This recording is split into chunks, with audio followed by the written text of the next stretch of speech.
Siya raw ang magpapatunay sa kasipagan at diskarte nitong si Kulot na isang mabuti naman daw tao. Heto ang kanyang ninang. Hasmin, humarap ka na.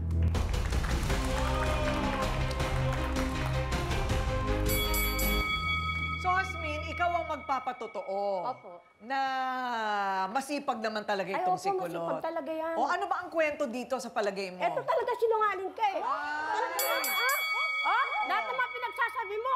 Lahat paano ayaw mo lang talaga magbayad. Kayo pareho kayong sinungaling. Kaya paano ayaw mo magbayad? Magnina kayo pareho kayong kulot. Lagi nagsusumbong sa akin ting umaga. Inapasok ko ng timba. Paano ayaw mo magbayad? Gumagawa ko lang ng mga. Pero alam mo ba yung pangyayari? Wala ka naman lang eh. Talaga nagsusumbong. Naniniwala ako dito dahil eto. Pareho kayong sinungaling. Pareho kayong sinungaling. Teka. O, tama na.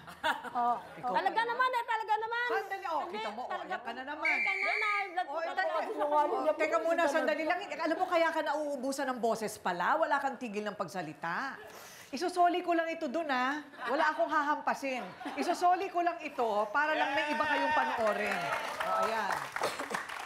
Okay. O, so, ngayon, huwag ka munang magsasalita. Kasi nauubos na ang boses mo.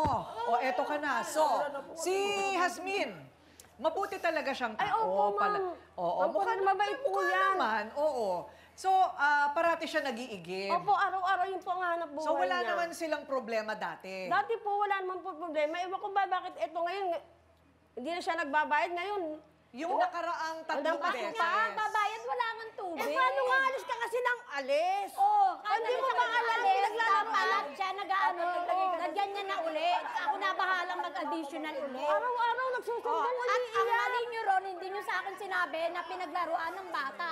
Ito yung tubo na sinasabi, Hasmin, na ito daw si Kulot ang sumira. Ayun Ano pa ang nga po. kwento? Ano ang kwento? Pinagbibintangan niya po na sinira daw. Paano sisirain niya? Nakita mo ba? May testigo ka? Meron. May ebidensya ka? Ayan. Meron. Okay. Kaya nakita niya, yumuko ako para pulutin, hindi para sirain. Meron akong testigo. Okay, so hanggang hindi talaga nakikita at may ebidensya na talagang sinira niya yung gripo para ibenta yung tubo, at wala tayong katibayan, di ba? So ito po yung kakabit nun. Ito yung kakabit nun.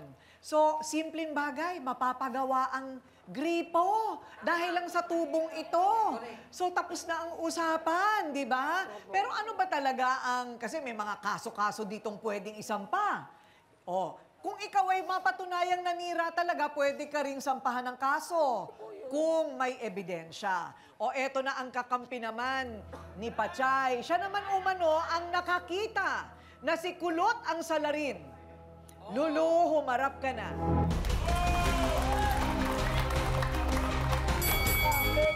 Ikaw ang magkwento. Ano yung nakita mo? Nakita ko po, nagdadaan ako.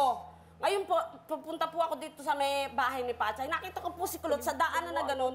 Kinakalikot niya po yung tubo ni Pachay. Siguro po balak niya pong ibenta, ikalakan. Nagulat pa nga po siya nung nakita ko, "Oy, Kulot, anong ginagawa mo dyan sa tubo ni Pachay?" Ay, sabi niya, wala. Sabi niya ganon.